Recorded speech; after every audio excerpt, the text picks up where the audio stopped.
Guten Abend aus Straßburg, das diese Woche wieder Schauplatz einer Plenarsitzung des Europäischen Parlaments ist. Unmittelbar vor dem Sitzungssaal sprechen wir heute über Themen, die auch hier wichtiges Gesprächs- und Debattenthema waren. Wir fragen uns, ob die EU in der Flüchtlingskrise überhaupt noch als gemeinsam agierendes Bündnis wahrgenommen werden kann. Wir sprechen über den Iran und stellen uns die Frage, ob Einschränkungen beim Atomprogramm schon ausreichen, um den Iran jetzt zu einem vollwertigen Partner Europas zu machen. Und wir reden über Polen. Staats- und Regierungsspitze dieses Landes haben sich wegen aktueller politischer Umwälzungen in Brüssel und hier in Straßburg rechtfertigen müssen. Ich begrüße heute die Europaabgeordneten Elisabeth Köstinger von der ÖVP, Eveline Gebhardt von der SPD aus Deutschland, Georg Mayer von der FPÖ und Charles Goerens von den Liberalen aus Luxemburg. Herzlich willkommen. Im Lauf der nächsten 6 bis 8 Wochen müssen Schritte gesetzt werden, die den Zustrom von Flüchtlingen in die EU stark reduzieren. Das hat der niederländische Premierminister Mark Rutte diese Woche hier im EU-Parlament in Straßburg gesagt. Die Niederlande führen derzeit den Vorsitz im Rat der EU. Aber der Einfluss der EU-Institutionen auf das, was jetzt getan oder nicht getan wird, ist gering. Immer mehr Staaten gehen im Umgang mit der Krise ihre eigenen Wege. Es kommen schlicht und ergreifend zu viele Menschen nach Österreich. Das ist auch nicht handelbar. Und wenn es keine europäische Antwort gibt, dann braucht es nationale Maßnahmen oder ein koordiniertes Vorgehen einiger weniger Staaten. Was macht es für einen Sinn, dass wir mit einer Währung uns kontinental aufstellen, wenn wir den Kontinent nicht so bereisen können, wie wir dies früher gemacht haben? Weniger Schengen, weniger Binnenmarkt heißt mehr Arbeitslosigkeit. Wenn Deutschland das macht, was alle von uns erwarten, werden Sie sehen, dass es nicht ein deutsches, sondern ein europäisches Problem ist. Wir verteidigen Europa.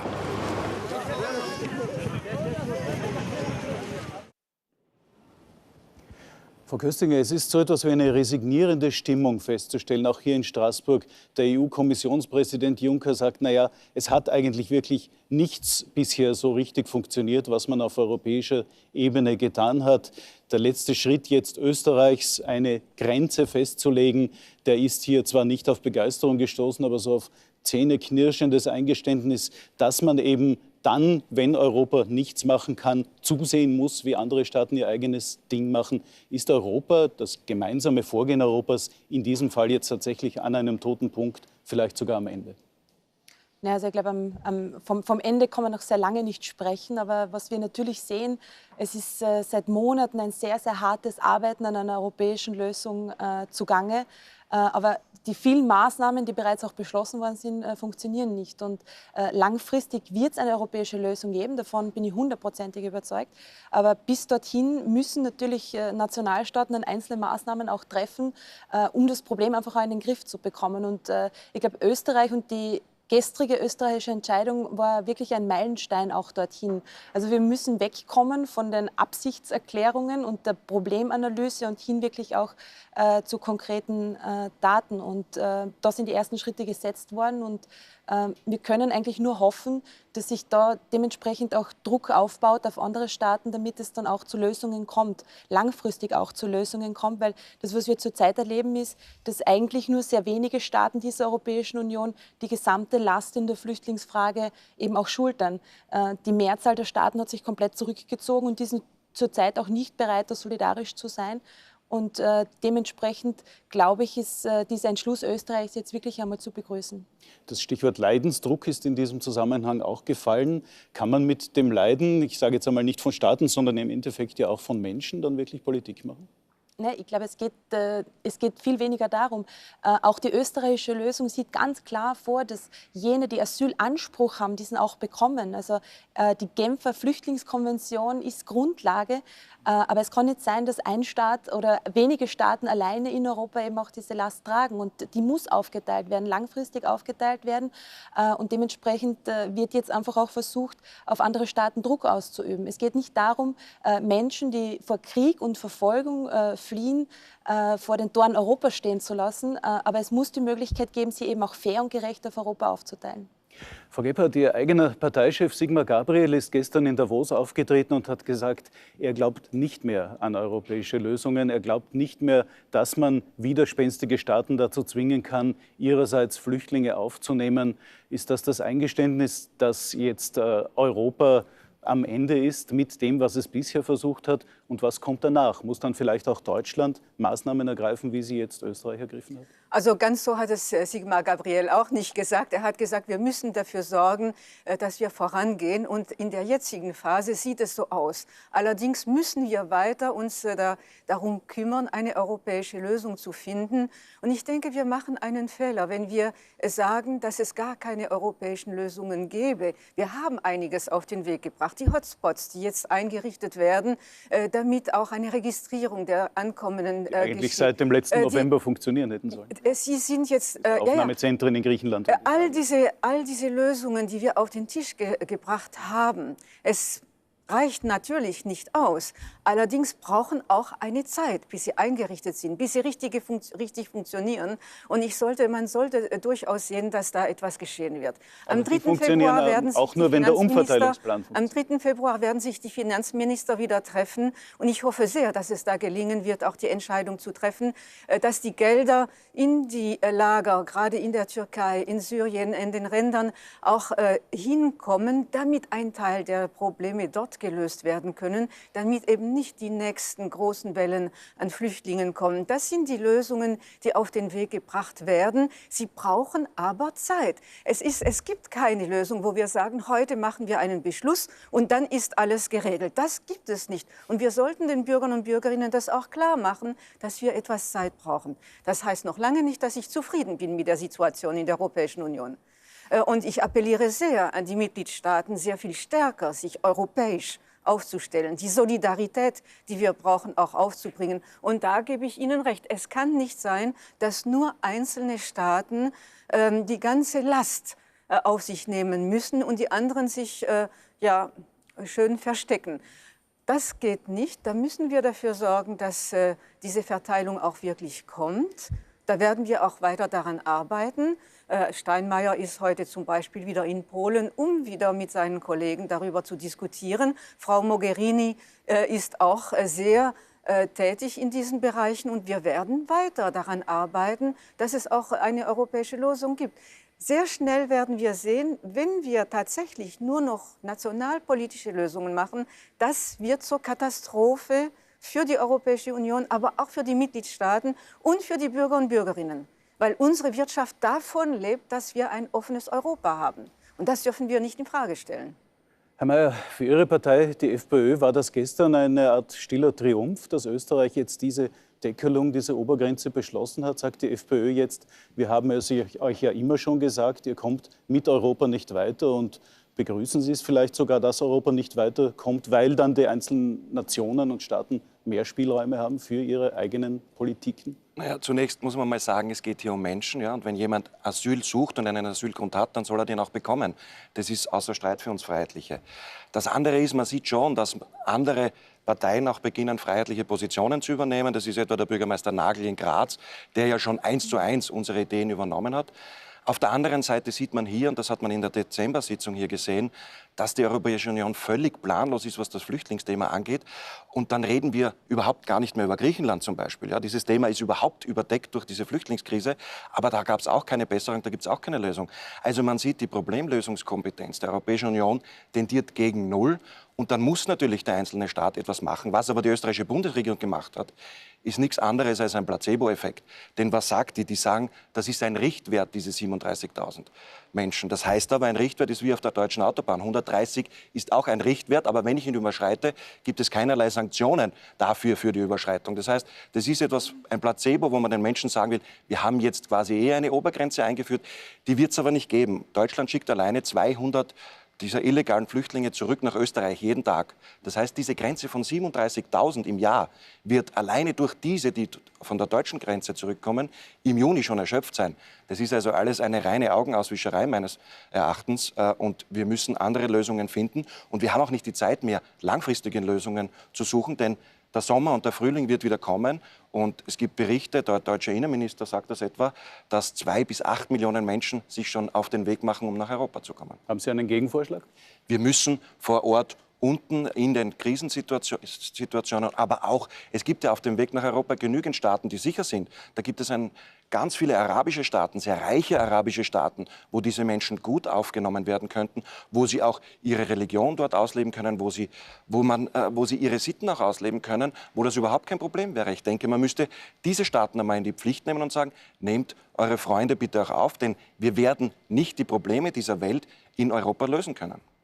Herr Goerens, Ihr Landsmann Jean-Claude Juncker, der EU-Kommissionspräsident, hat gestern auch Kritik an Flüchtlingen geübt. Er hat gesagt, auch die Flüchtlinge selbst sind zu wenig flexibel. Und er hat als Beispiel gemeint, dass man nur sehr wenige Leute bisher dazu bewegen konnte, in das prinzipiell aufnahmebereite Luxemburg zu gehen und sich dorthin verteilen zu lassen, wenn zum Beispiel bei EU-Diplomaten und anderen Luxemburg immer als das höchste der Gefühle gilt und jeder froh ist, wenn er nach Luxemburg versetzt wird. Warum kommt das, dass man nicht einmal Flüchtlinge dazu bewegen kann, in eines der reichsten Länder der EU freiwillig zu gehen? Ja, da muss man was ändern. Man sollte den Flüchtlingen sagen, es kann nicht jedermann nach Deutschland gehen. Ne? Da muss man arbiträr festlegen, sie gehen dorthin, wo noch Platz ist. Ne? Ich möchte auch auf den Champs-Élysées leben, kann das, aber ich kann mir das auch nicht leisten. Und es ist wahrscheinlich weniger schlimm, wenn man sich in Lappland einige Monate langweilt, als in Syrien den Kopf zu riskieren. Ne? Was mich in diesen Zeiten bewegt, ist diese Passivität, mit der die Nationalstaaten zusehen, wie das Europa kaputt gemacht wird. Wir leben nicht in einer Krise der Europäischen Union, aber wir haben eine Krise in der Europäischen Union, die sehr klar die Grenze nationalen Handelns aufzeichnet.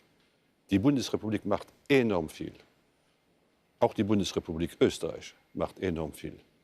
Es sind 6 oder 7 Länder, die sehr viel machen, auch bereit sind, noch mehr zu tun. Und dort kommen leider jetzt Diskussionen über Obergrenzen auf. Diese Diskussionen hätten wir nicht, würden die anderen Staaten bereit sein, die Lasten mitzutragen.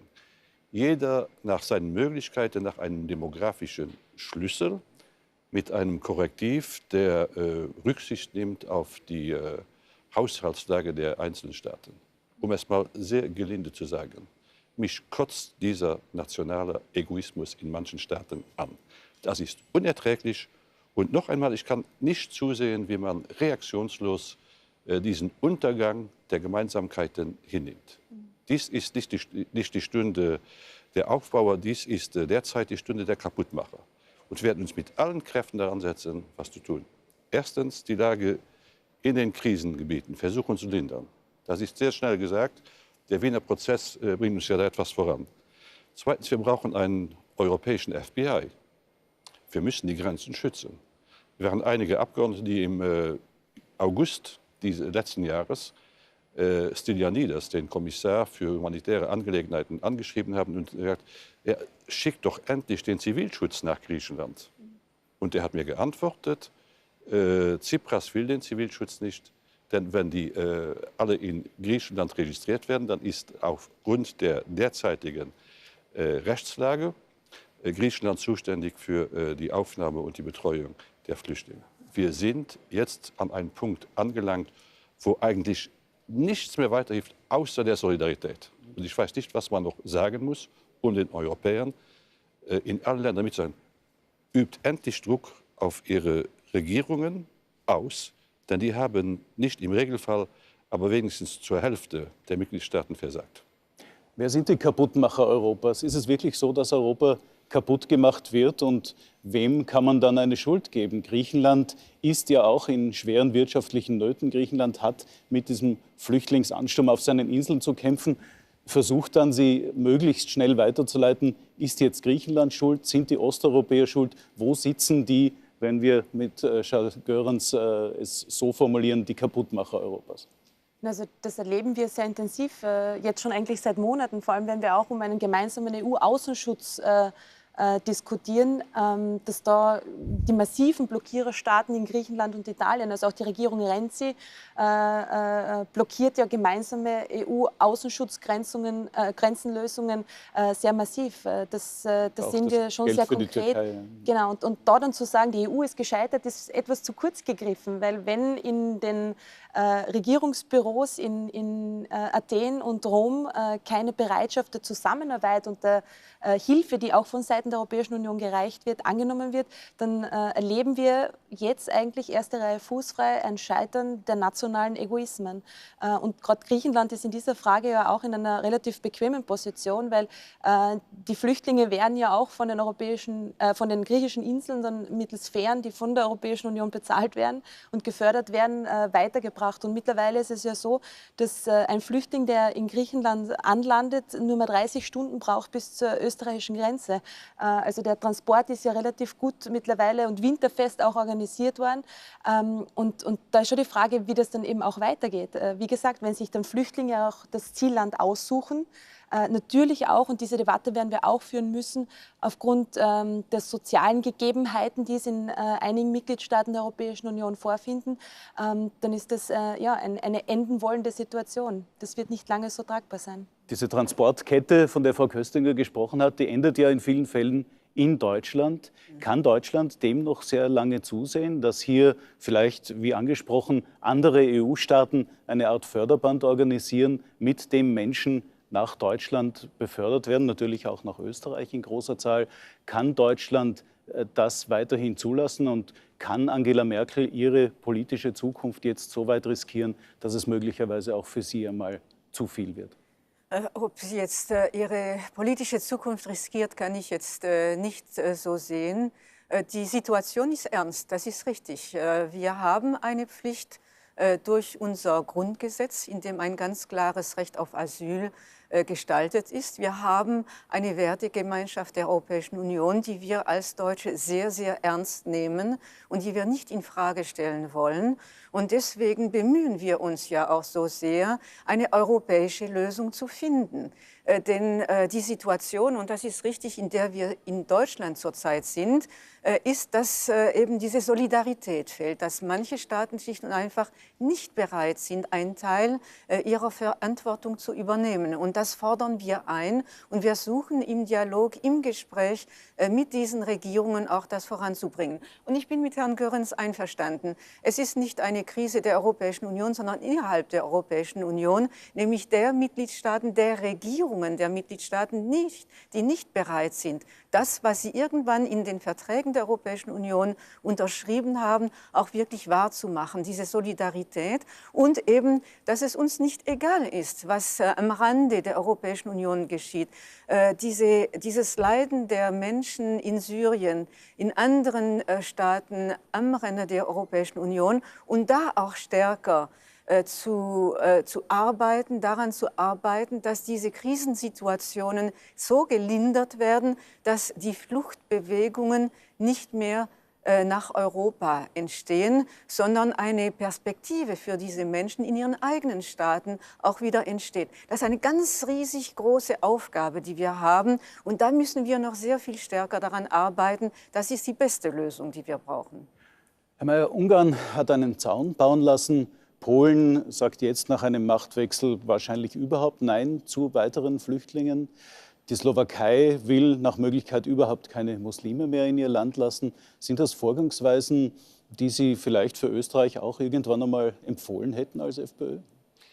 Also nach diesen Vorfällen in Köln zum Beispiel habe ich großes Verständnis, dass es Regierungen gibt, die so vorgehen. Also die Menschen vor Ort und unsere Bürger damit werden schon auch vor den Kopf gestoßen, wenn man sagt, die Willkommenskultur, die eigentlich Merkel ausgerufen hat. Und wenn man so will, wer schuld ist, ich sage, die politische Verantwortlichkeit trifft auf jeden Fall die deutsche Bundeskanzlerin, aber auch im Zusammenhang mit Faymann, der ja die Politik von Deutschland nur gespiegelt hat, der tut ja nichts anderes.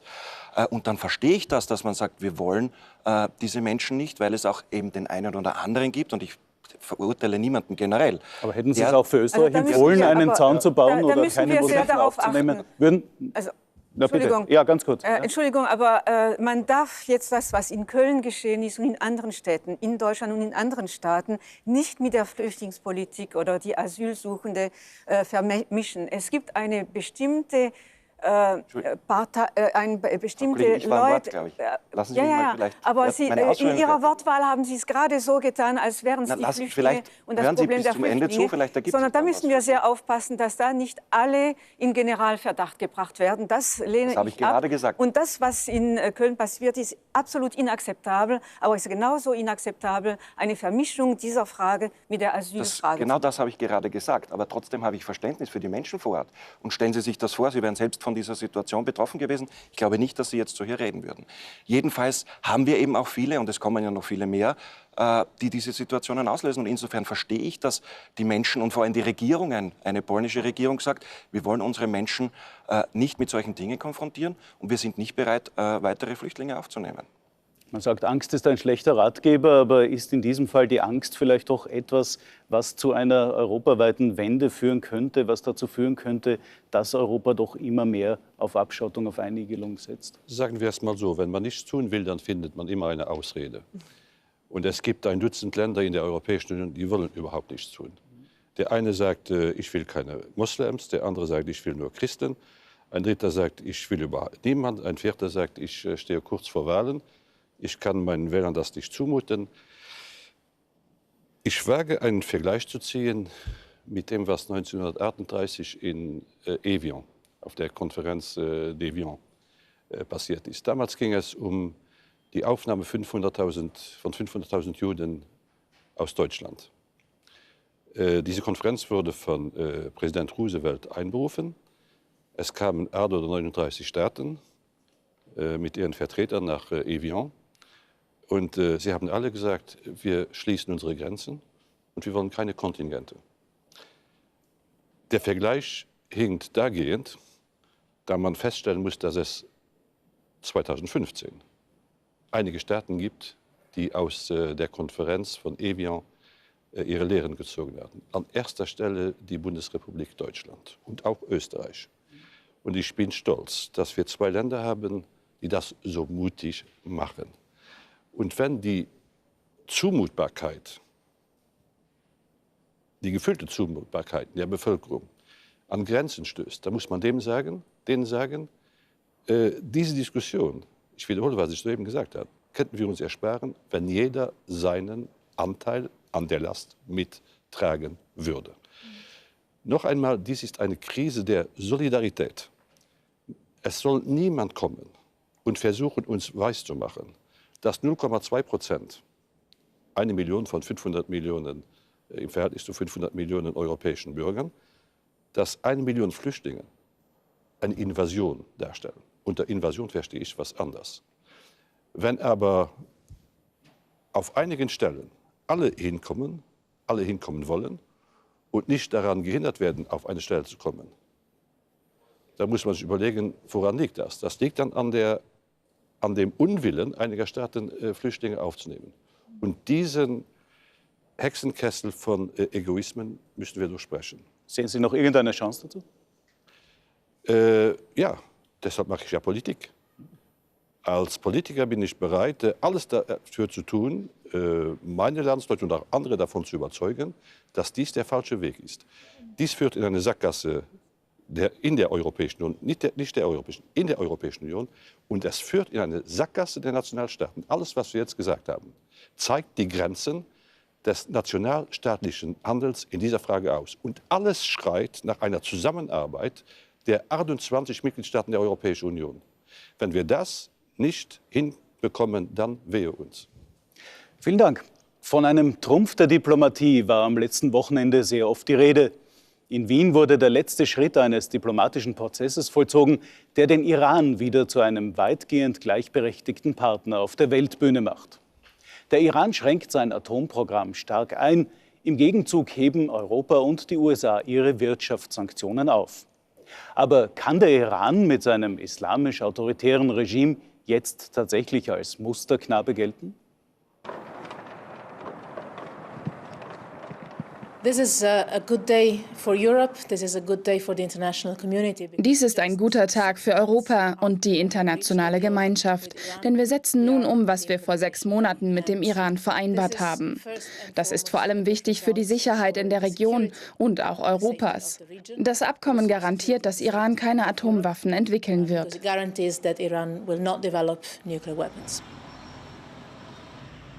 Now that Iran's actions have been verified.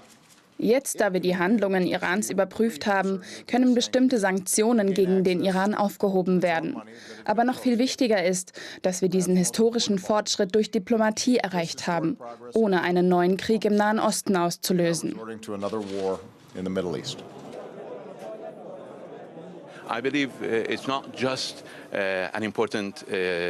Ich glaube, dass heute nicht nur ein wichtiger Tag für Irans Wirtschaft ist, sondern vor allem für die Diplomatie. Wir haben der Welt gezeigt, dass Drohungen, Sanktionen und Einschüchterungen nicht funktionieren. Threats, sanctions, intimidation, pressure don't work.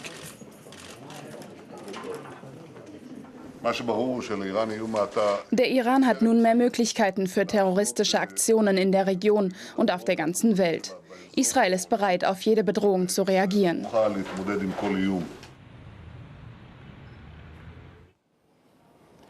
Frau Gebhardt, ich habe hier eine Wortmeldung vom Bundesverband des deutschen Mittelstandes.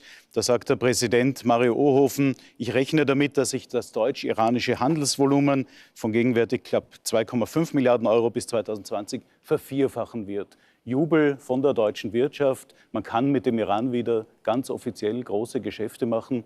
Ist jetzt alles sauber, alles in Ordnung und auch alles vergessen und vergeben, was den Iran sonst so ausmacht in politischer Hinsicht? Also die Politik ist nicht verantwortlich für das, was die Wirtschaft macht und sagt. Aber ich habe gesehen, dass auch in Frankreich, Österreich und in anderen Staaten die Wirtschaft sich darüber freut, mit Iran wieder zusammenarbeiten zu können. Wir haben hier ein Beispiel dafür, dass wenn die Staatengemeinschaft zusammenhält und solidarisch ist, auch wirklich Einfluss nehmen kann auf einen Staat wie Iran, von dem man lange Zeit nicht geglaubt hat, dass wir da eine wirkliche Lösung finden können und dieses Atomprogramm auch so herunterzufahren, dass eben nicht mehr eine Gefahr eines Atomkrieges aus dem Iran herankommt. Und ich denke, das ist eine gute Sache. Das sollten wir feiern. Das heißt noch lange nicht, dass wir jetzt sagen, jetzt ist alles bestens, jetzt ist alles gut. Deswegen haben wir ja auch Überprüfungsmechanismen auch weiterhin, um zu schauen, was da geschieht. Das heißt auch, dass wir auch weiterhin Einfluss nehmen wollen, um eine Demokratisierung in diesem Staat zu unterstützen, wenn die Bürger Irans das haben wollen. Das sind Dinge, die wir voran haben. Aber es zeigt, dass eben Dialog der richtige Weg ist, um Lösungen zu finden und nicht Krieg. Und das ist, denke ich, eines der ganz positiven Beispiele, wie man da vorangehen kann. Frau Köstinger, weiterhin werden im Iran Regimegegner festgehalten, werden Todesurteile in großer Zahl vollstreckt können Kandidaten zum Teil nicht antreten, sehr viele Kandidaten, die vielleicht Reformen im Sinn hätten, weil ein islamischer Wächterrat es ihnen verhindert. Ist das ein Staat, von dem man sagen kann, das ist jetzt ein vollwertiger Partner Europas und mit dem machen wir jetzt mit Freuden wieder Geschäfte? Also ich glaube, zum einen muss man unserem Außenminister Sebastian Kurz und auch der hohen Beauftragten Federica Mogherini wirklich gratulieren zu dieser Einigung, die ein sehr, sehr wichtiger Schritt vorwärts auch war, dass jetzt die menschenrechtlichen Probleme und Herausforderungen keineswegs gelöst sind. Ich glaube, da ist sich jeder einig. Aber der Schritt dorthin ist auf jeden Fall mal gemacht, dass wir noch sehr weit weg sind von einer westlichen Demokratie im Iran. Ich glaube, das ist jedem auch klar. Aber ich glaube, es geht nur mit Partnerschaft und mit einem schrittweisen Heranführen und eben auch mit Druck ausüben und alles, was eben auch noch folgen wird. Aber die Richtung stimmt auf jeden Fall einmal schon. Und was man nicht außer Acht lassen darf, der Iran ist ein sehr, sehr wichtiger Verbündeter in der arabischen Welt, jetzt Europas oder generell der Staatengemeinschaften, wenn es eben auch um den Kampf gegen den Terror des IS geht. Also auch diese Perspektive, glaube ich, darf man nicht außer Acht lassen. Ja, aber da unterstützt zum Beispiel das iranische Regime jetzt den syrischen Präsidenten Assad. ist, dass jetzt diese Vorstellung, dass der Iran jetzt vielleicht, nachdem er jetzt aufgewertet ist, auch mithelfen könnte, Konflikte in der Region, zu einer Lösung von Konflikten in der Region beizutragen. Ist diese Vorstellung überzogen? Wird der Iran nicht weiterhin nach seiner größtmöglichen Machtentfaltung streben und vielleicht nicht danach jetzt Europa oder dem Westen irgendeine Art von neuem politischen Gefallen zu tun? Ja, wenn Sie die Nähe zu dem syrischen Diktator ins Feld führen, dann müssen wir auch aufpassen, was Russland macht. Die sind ja auch sehr nah an Assad dran. Nein, ich glaube, was man positiv zurückhalten kann in dieser Frage ist, dass der Iran wieder zu seinen internationalen Verpflichtungen steht. Und unter dieser Vereinbarung steht ja auch die Unterschrift des Staates. Und in dieser Hinsicht ist ein Hindernis aus der Welt geschaffen, um Iran auch eine verantwortungsvollere Rolle spielen zu lassen im internationalen Geschehen. An erster Stelle im Wiener Prozess, wo es ja darum geht, alle direkt oder indirekt am Konflikt in Syrien Beteiligten an den Tisch zu bekommen. Iran muss an den Tisch, Saudi-Arabien sind noch viel weiter von einer Demokratie entfernt wie Iran, aber es müssen alle an den Tisch. Wir haben soeben in der ersten Runde gesprochen über die tieferen Ursachen der Flüchtlingskrise. Ja. Hier haben wir eine Möglichkeit, mit dem Zutun auch Irans an den tieferen Ursachen zu arbeiten. Herr Görens hat es erwähnt, der Iran hat als Feind des Westens gegolten, Saudi-Arabien als Freund des Westens, aber beide Mächte sind in Stellvertreterkriege verstrickt in der Region, die auch dazu führen, dass mehr Flüchtlinge nach Europa kommen. Besteht irgendeine Möglichkeit, mit dem Iran, mit Saudi-Arabien gemeinsam Lösungsmöglichkeiten zu entwickeln? Ja, also das war auf jeden Fall mal ein erster wichtiger Schritt, den Iran wieder an den Tisch zu holen, an den Verhandlungstisch.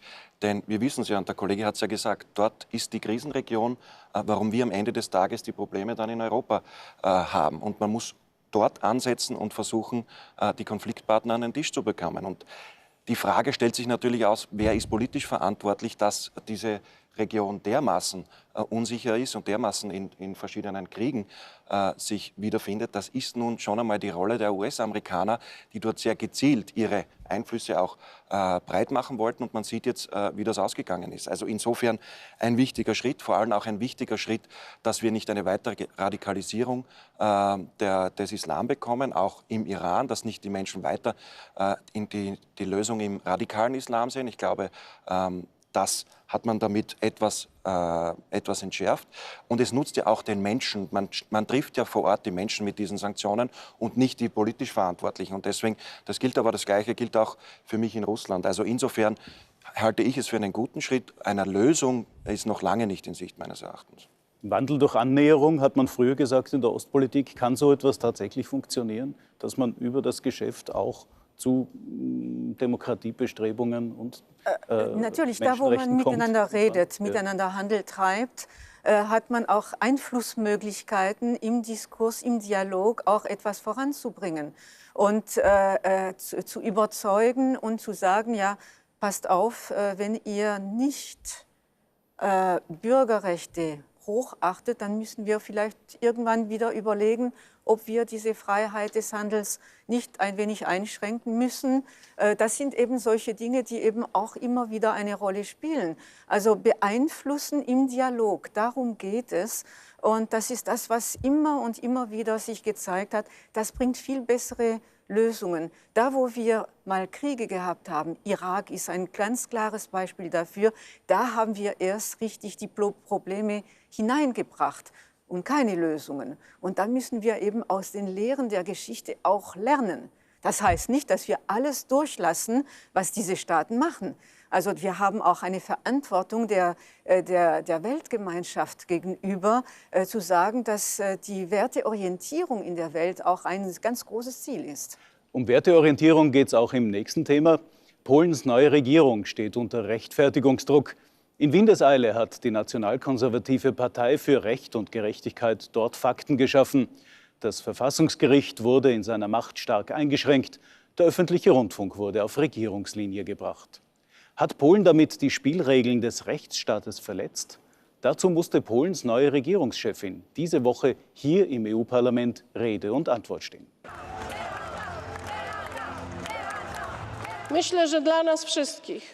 Ich denke, uns allen liegt viel daran, dass wir bei unseren Maßnahmen die Rückendeckung der Europäischen Union haben. Wir möchten das Gefühl haben, dass Polen als freies und souveränes Land, als Mitglied der Europäischen Union auf ihre Unterstützung zählen kann. Unsere innenpolitischen Entscheidungen und unsere Souveränität müssen unangetastet bleiben. Never forget. Vergessen Sie niemals, Frau Premierministerin, dass die Geschichte bewiesen hat, dass die polnische Einheit und Stärke Hand in Hand gehen mit der europäischen. Ich möchte Sie dazu ermutigen, nicht so sehr mir oder uns hier zuzuhören, sondern hören Sie sich die Mehrheit Ihrer eigenen Bürger an. Sie möchten doch, dass Ihr Land in Zukunft in der Weltgemeinschaft der Demokratien verbleibt. Der Machtwechsel ist das Prinzip der Demokratie und er darf nicht dazu führen, dass die Regeln so geändert werden, dass eine solche in Zukunft nicht mehr möglich ist. Diese Angst haben viele Menschen. Herr Mayer, der Abgeordnete Weidenholzer von der SPÖ hat es angesprochen. Ist es tatsächlich so, dass hier vielleicht Verhältnisse geschaffen werden, die einen neuerlichen Machtwechsel unmöglich erscheinen lassen? Das wäre ja dann so etwas wie eine autoritäre Machtergreifung. Ist Polen jetzt schon auf dem Weg dorthin? Wissen Sie, gerade als Österreicher bin ich sehr kritisch gegenüber, was hier schon wieder in diesem Haus passiert, dass man sich wieder einmischt in eine Regierung, die von den Menschen vor Ort gewählt wurde. Das erinnert sehr stark an die österreichische Situation im Jahr 2000, wo uns dann diese vermeintlichen Weisen nach Österreich geschickt wurden. Das wird auch wieder der Europäischen Union auf den Kopf fallen, denn die Regierung dort ist gewählt von den Menschen vor Ort. Und das, was dort passiert, ich weiß nicht, wer hier im Haus oder wer das qualifizieren will, ob das ein Schritt weg von Demokratie ist. Was haben wir in Österreich? In Österreich wird der ORF genauso politisch besetzt. In Österreich werden die Verfassungsrichter genauso besetzt. Es gibt den Stiftungsrat. Und das ist nichts anderes. Die Regierung besetzt Ämter, die sie nach Verfassung besetzen darf. Ja?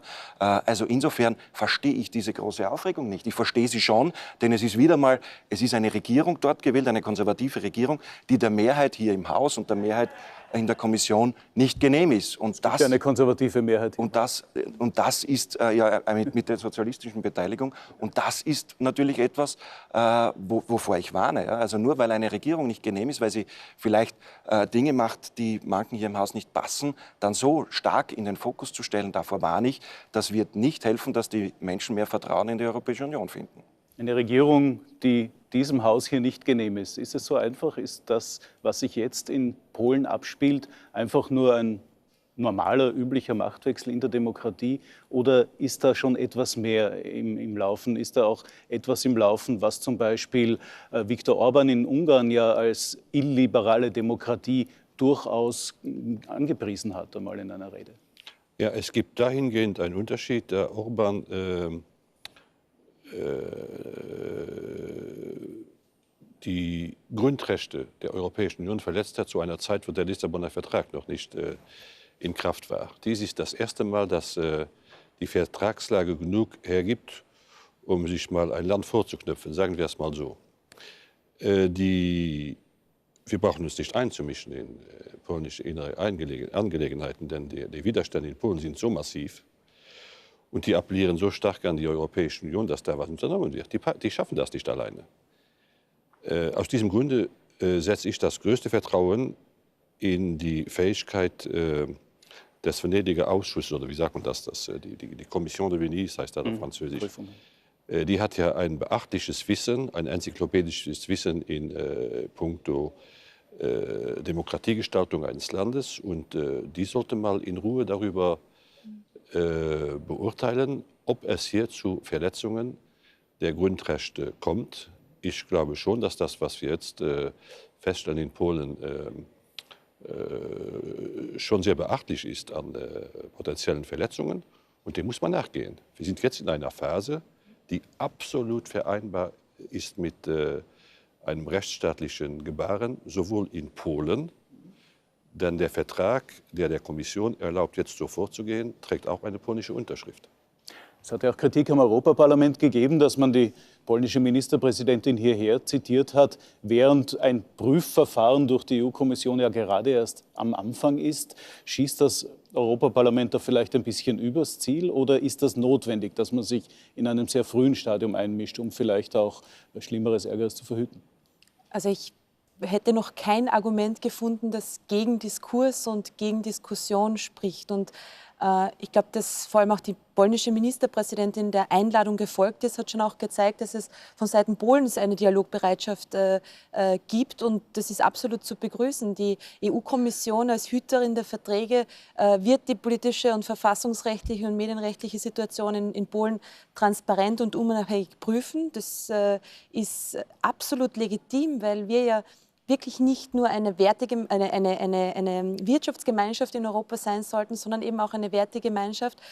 Und wenn die Vorwürfe sich als haltlos entwickeln oder eben auch herausstellen, dann wird sich auch die politische Lage wahrscheinlich wieder beruhigen. Aber ich glaube, es spricht nichts gegen den Dialog und den Diskurs und das auch in Frage stellen. Ich glaube nur, man sollte ein bisschen weniger mit Schaum vor dem Mund manche Diskussionen auch führen. Und wir erleben es hier schon, dass die europäische Linke unglaublich viel Energie darin hineinsteckt, irgendwo auch konservative Regierungen zu denunzieren. Diese Energie, glaube ich, sollten wir vielleicht auch stärker in die Lösung der Flüchtlingsfrage stecken. Das wird uns allen hier auch weiterhelfen. Deutsche Politiker sind in polnischen Zeitungen wieder porträtiert worden in Fotomontagen als Nazis, die wie im Zweiten Weltkrieg damals den Grenzschranken zu Polen einreißen. Man hat alte Ressentiments auch gegen Deutschland mobilisiert. Aber ist Deutschland hier wieder einmal als Oberlehrer zu sehen, der anderen Staaten sagt, was Demokratie, was Rechtsstaat zu sein hat? Oder hat Deutschland hier auch die Pflicht, sich einzumischen? Ich finde es schade, dass immer wieder diese Ressentiments hervorgeholt werden. Denn das Deutschland von heute ist wirklich ein ganz anderes als das Deutschland von gestern. Und das sollten wir den Bürgern und Bürgerinnen auch wirklich auch klar machen innerhalb der Europäischen Union. Es geht auch gar nicht, wir wollen als Deutsche auch nicht jetzt als Lehrmeister oder sonst was auftreten. Wir sind in einer gemeinsamen Gemeinschaft. In einer Wertegemeinschaft.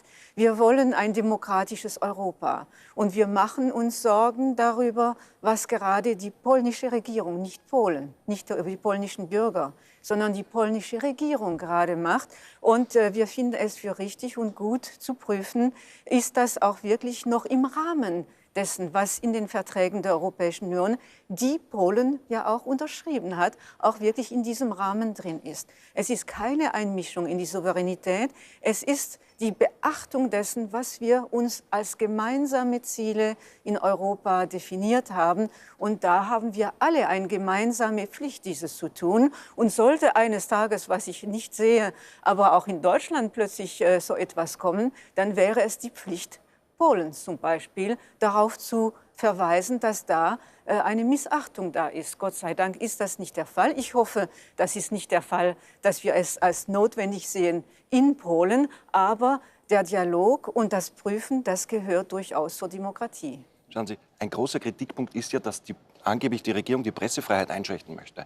Also wir haben ja einen Fall in Deutschland, die Situation nach Köln, wo 5 Tage die Medien nicht bereit waren oder nicht fähig waren, über die tatsächliche Situation vorzuberichten. Das hat jetzt nicht dann könnte man sich genauso gut mit den deutschen Medien, beschäftigen und sagen, ja, was ist denn da? Gibt es dort Pressefreiheit oder gibt es die nicht in Deutschland? Also jetzt wirklich ein Hahnenfuß. Das ist wirklich ein Hahnenfuß, die polnische Regierung mit der Einschränkung der Pressefreiheit.